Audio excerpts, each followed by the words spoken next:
1950년대 미국의 발달 심리학자 에미 워너 박사는 하와이의 카우아이 섬에서 태어난 아이들을 대상으로 특별한 연구를 시작합니다. 1955년에 태어난 833명의 아이들을 무려 40년 동안 추적 연구하는 그런 연구였습니다. 대부분의 그 하와이의 카우아이 섬 아이들은 극심한 빈곤과 또 불안정한 가정폭력, 또 알코올 문제 같은 그런 최악의 환경에서 자랐습니다. 상식적으로 보면 이 아이들의 인생은 이미 실패로 기울어져 있는 것이나 다름없었습니다. 그런데 놀랍게도 이 고위험군 아이들 중 3분의 1인 72명은 훗날 회복 탄력성을 보이며 돌봄 능력이 있고 유능하며 자신감 있는 그런 성숙한 어른으로 자라났습니다. 연구팀이 수십 년을 추적한 끝에 이 72명에게서 찾아낸 공통점이 하나 있습니다. 그것은 그 아이가 스스로 노력해서 얻은 것이 아니었습니다. 그 아이가 자신의 상황, 그 위기를 자각하기 전부터, 심지어 그 아이가 태어나기 전부터 그 삶의 자리에는 부모가 아니더라도 조부모나 친척, 이웃 또는 선생님 등 조건 없는 사랑과 지지를 보내주는 한 사람의 어른이 예비되어 있었다는 것입니다. 아이는 실패로 떨어지기 쉬웠고 자신을 구원할 어떤 힘도 스스로 갖고 있지 않았습니다. 그러나 그가 무너지기 전부터 그를 붙들어 줄 사람은 이미 그 자리에 준비되어 있었고 그 예비된 어른 때문에 아름다운 삶으로 나아갈 수 있게 되었습니다. 성도 여러분, 여러분에게 그런 사람이 있으십니까? 그리고 여러분이 누군가에게 그런 사람이 되어주고 있습니까? 우리의 이 땅에서의 살아가는 삶은 언제나 불완전하고 어떤 문제가 들이닥칠지 모르는 그런 불안한 삶이죠. 하지만 우리 주변에 신뢰하고 의지할 만한 누군가가 있다면 문제가 달라집니다.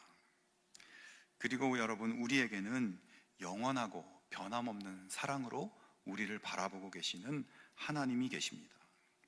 사람은 변할 수 있어도 하나님은 변하지 않으시고 우리가 어떤 상황 속에 던져져도 우리를 사랑하시고 구원하기 원하시는 하나님이 계시기에 우리는 회복할 수 있고 일어설 수 있고 나아가 하나님이 주시는 기쁨과 행복을 누릴 수 있는 것입니다.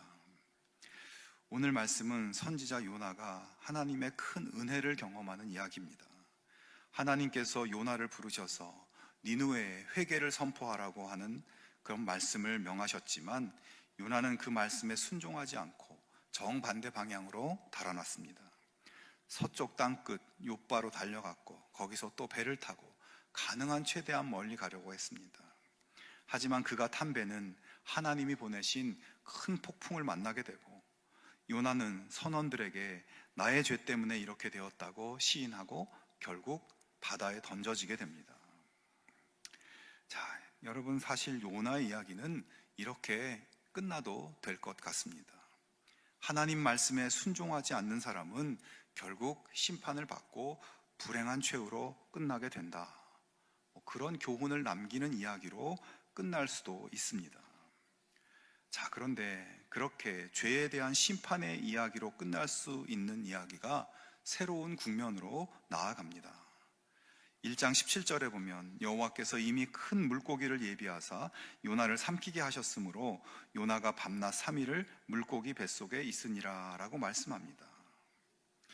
요나가 불순종하여 물에 빠져 죽었다, 이렇게 충분히 끝날 수 있는 이야기가 하나님께서 요나를 위해 큰 물고기를 예비하셨다고 하면서 반전이 시작되고 있는 것입니다. 물에 빠져 죽을 운명이었던 요나, 자기 힘으로, 자기 능력으로는 살아날 가능성이 0.1%도 안 되는 상황이었던 요나를 살리기 위해서 하나님께서는 그 누구도 생각지 못한 은혜의 방편, 큰 물고기를 예비해 두셨고 물고기에게 명령하여 요나를 삼키게 하셨습니다. 자, 여러분, 폭풍이 휘몰아치는 바다에 던져진 요나는 분명히 물속에서 허우적대면서 숨이 끊겨 정신을 잃어버렸을 것입니다. 그 순간에 그는 나는 이렇게 죽는구나 생각했을 겁니다. 그러나 잠시 후 눈이 떠지는 것이죠. 숨이 쉬어지고 살아있는 겁니다. 이게 꿈이냐 생시냐 아마 볼을 꼬집어보고 뺨을 때려보았을 겁니다. 정신을 차려보니까 그곳은 물고기 뱃속인 거죠. 여러분, 그런데 지금 이 요나가 이렇게 살아있는 것이 말이 됩니까? 우선 사람이 물에 빠지면, 그것도 깊은 바다에 던져지면 살아날 확률은 없다고 봐야 됩니다. 어떤 사람이 오늘 본문에 요나가 살아남을 수 있는 가능성이 있을지를 따져보는 그런 글을 본 적이 있는데요. 우선 물속에서 사람이 호흡을 참을 수 있는 시간은 1분, 길어야 2분 정도밖에 되지 않아서 얼마 지나지 않아 물속에서는 숨이 막혀 죽습니다. 뿐만 아니라 차가운 바다에 빠지면 차가운 물 쇼크가 와서 심정지로 죽는 경우도 많습니다. 그리고 바닷물 속에는 수압이 있습니다. 깊이 들어가면 갈수록 수압이 높아지고 요나를 삼킬 정도의 큰 물고기가 있는 깊은 바다의 높은 수압은 견딜 수가 없겠죠. 결국 높은 압력에 짓눌려 죽습니다.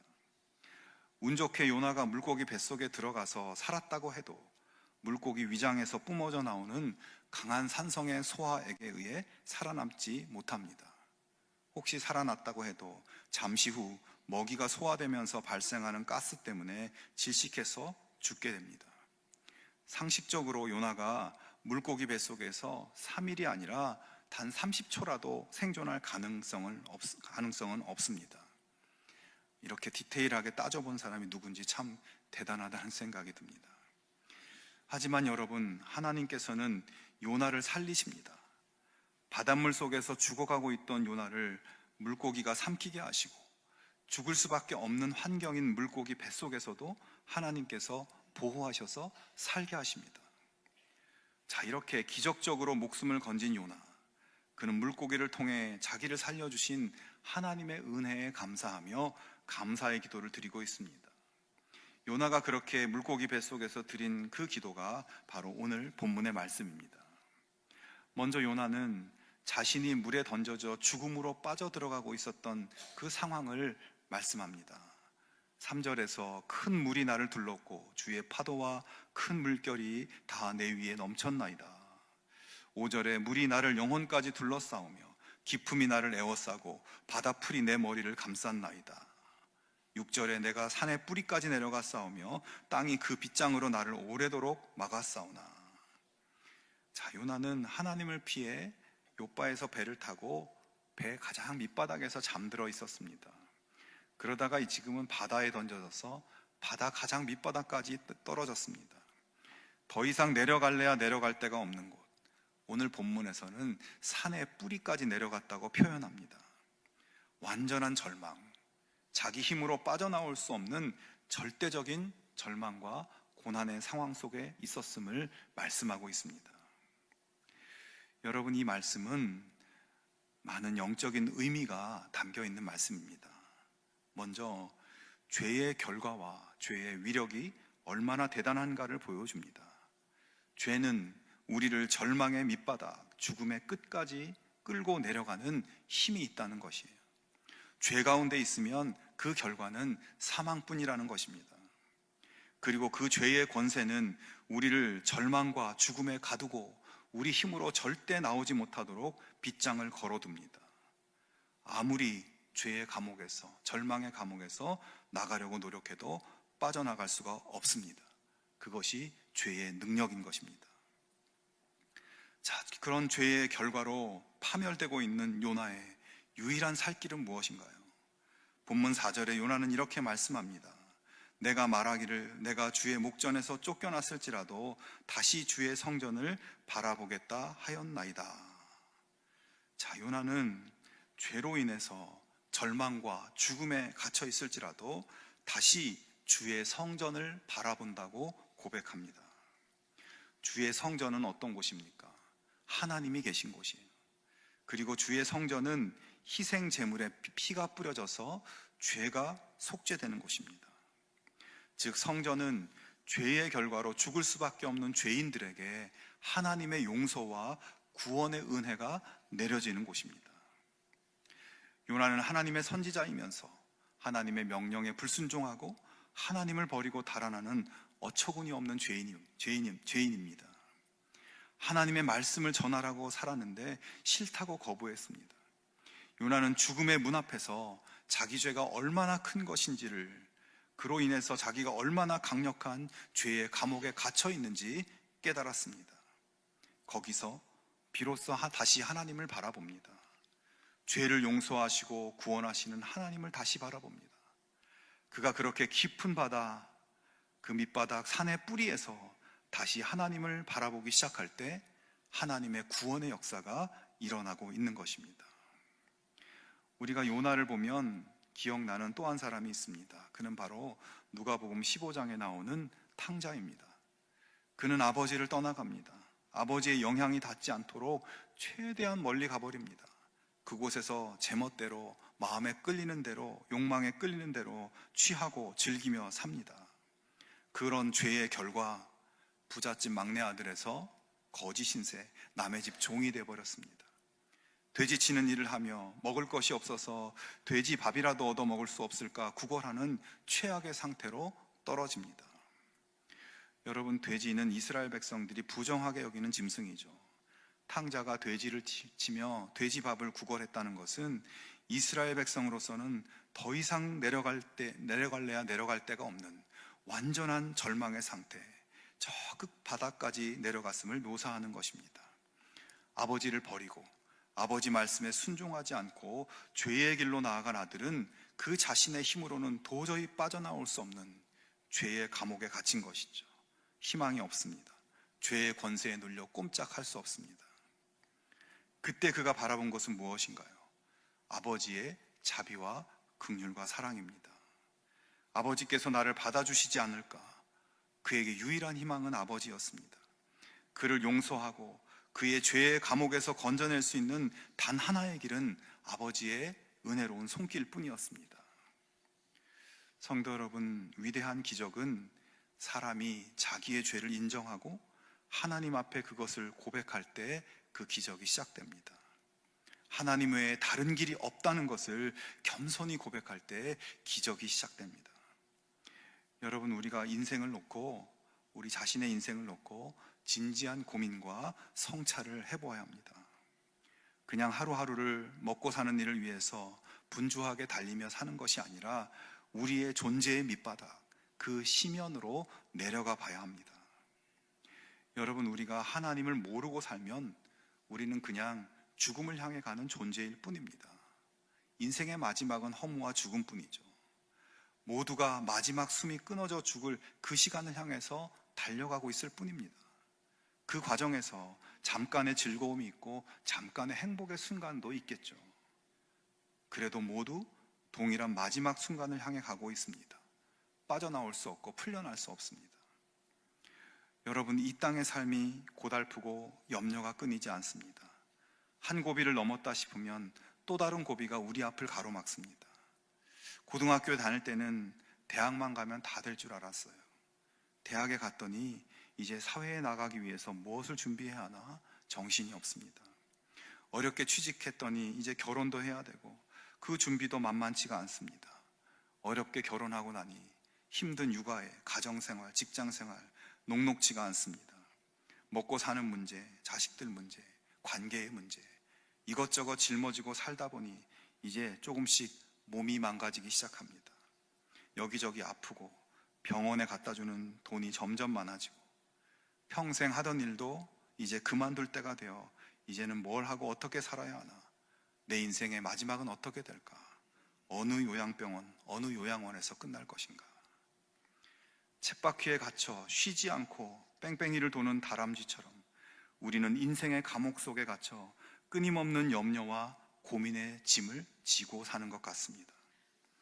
끝난 것 같은데 끝나지 않는, 이제 잘 될 것 같은데 되지 않는, 안심해도 될 것 같은데 또 다른 불안이 밀려오는 우리의 이 인생을 어떻게 하시겠습니까? 하지만 여러분, 그 절망의 바다에서 우리를 건져내는 분이 계십니다. 그 무거운 짐에 눌려서 밑바닥으로 가라앉는 우리를 위해 물고기를 예비하시는 분이 계십니다. 우리 주님, 우리의 하나님이 구원의 은혜를 베푸시기 위해서 우리를 지켜보고 계십니다. 그러므로 우리가 절망과 죽음으로 끝날 인생의 감옥에서 구원받는 길은 하나님을 바라는 것이죠.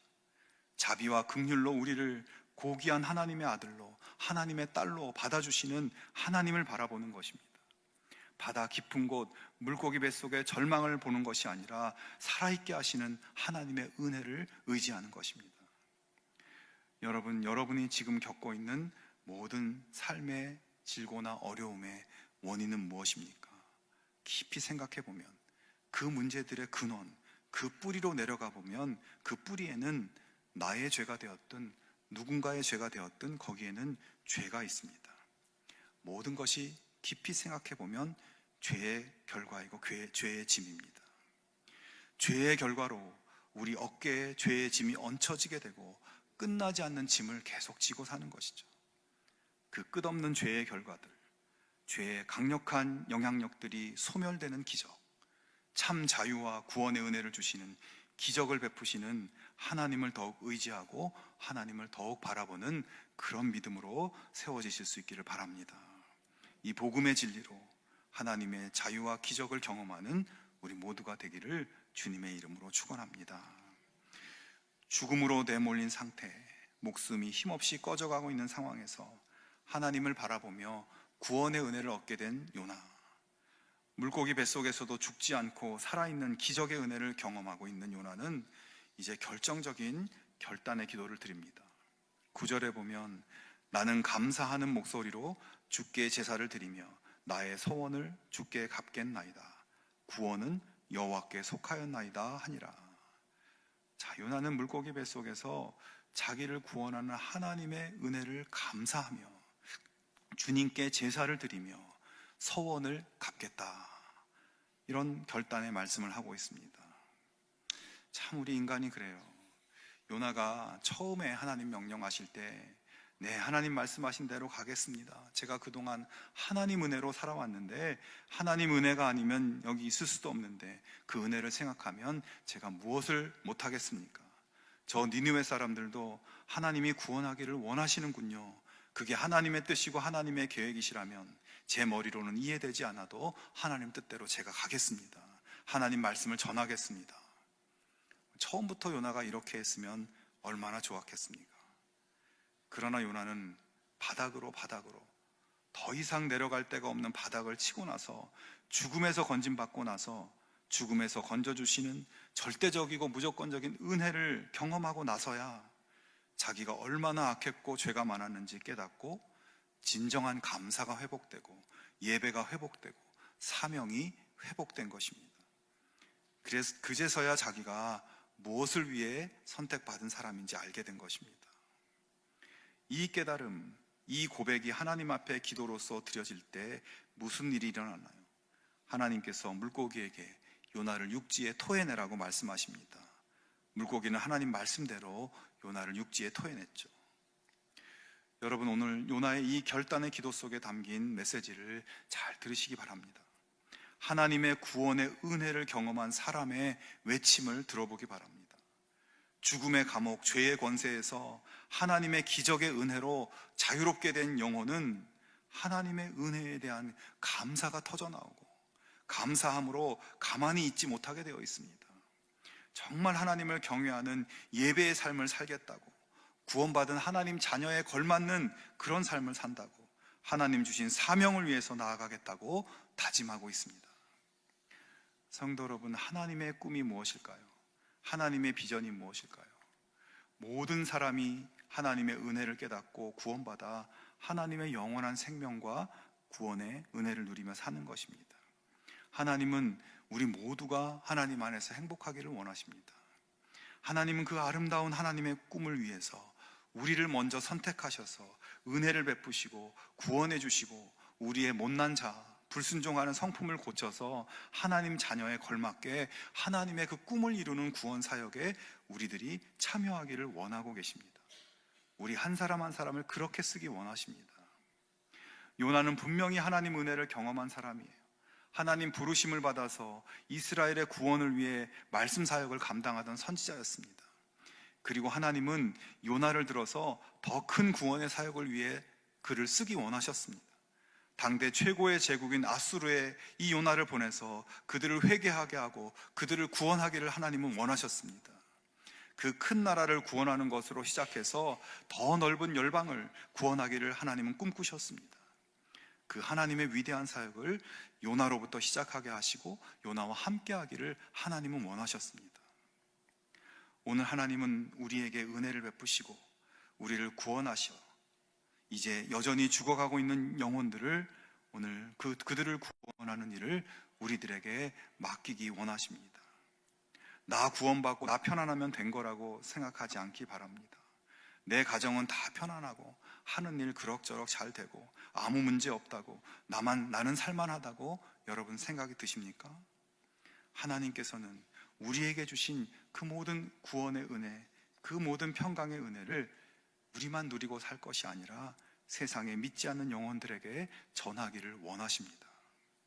그러므로 여러분, 나에게 주신 하나님의 그 모든 은혜를 진실된 마음으로 감사하고 위로 하나님을 더욱 예배하며 경외하고 옆으로 우리의 삶의 자리에서 은혜를 나누는 그 사명을 가지고 나아갈 수 있기를 축원합니다. 니느웨 사람들처럼 하나님을 모른 채 세상 쾌락이 전부인 줄 알고 그 끝은 죽음이며 멸망이란 걸 모르고 그렇게 살아가는 사람들에게 구원을 외치는 하나님의 사명을 오늘 우리가 회복할 수 있기를 바랍니다. 그것이 기적의 은혜를 받은 우리가 드릴 합당한 반응입니다. 성도 여러분, 인생의 가장 절박한 문제 앞에서 우리는 실패도 겪고 눈물도 흘리고 고민과 염려로 밤을 새우기도 합니다. 겨우겨우 인생을 이어나가는 고단한 가운데 아파하기도 합니다. 그렇지만 그런 삶 속에서도 눈을 들어 하나님을 바라보고 하나님을 의지하는 우리들에게 하나님은 기적의 은혜를 베푸시고 거기서부터 시작해서 하나님의 은혜의 역사를 더 넓게 펼쳐갈 수 있도록 하실 것입니다. 우리 삶 가운데 우리가 의지할 분, 우리가 부를 이름은 하나님뿐이라는 것을 기억하기 바랍니다. 우리가 혹시 어려움이나 고난이 있을 때 나의 잘못의 결과일 수도 있고 그렇지 않을 수도 있지만 눈앞이 아득해지는 절망스러운 상황을 만날 때 오직 하나님을 찾고 하나님 앞에 나아가 기도하는 것이 가장 지혜로운 영적 선택입니다. 그럴 때 문제가 해결되고 하나님의 깊은 뜻을 깨닫게 되고 하나님의 꿈을 이루는 기쁨이 우리 가운데 있게 될 것입니다. 여러분, 우리들도 죄로 인해 다 죽을 수밖에 없는 요나 같은 존재들입니다. 하지만 죽음의 골짜기에서 우리를 건져주시는 하나님의 은혜를 날마다 기억하며 주의 성전을 바라보겠다고 하는 요나의 고백처럼 주님을 더욱 의지하고 주님을 더욱 바라보는 믿음의 길 걸어가실 수 있기를 바랍니다. 주님을 위해 사명을 향해 나아가는 우리 모두가 되기를 바랍니다. 그래서 하나님의 구원의 영광의 역사의 축복을 나누고 누리는 복된 주의 자녀들 다 되실 수 있기를 주님의 이름으로 축원합니다.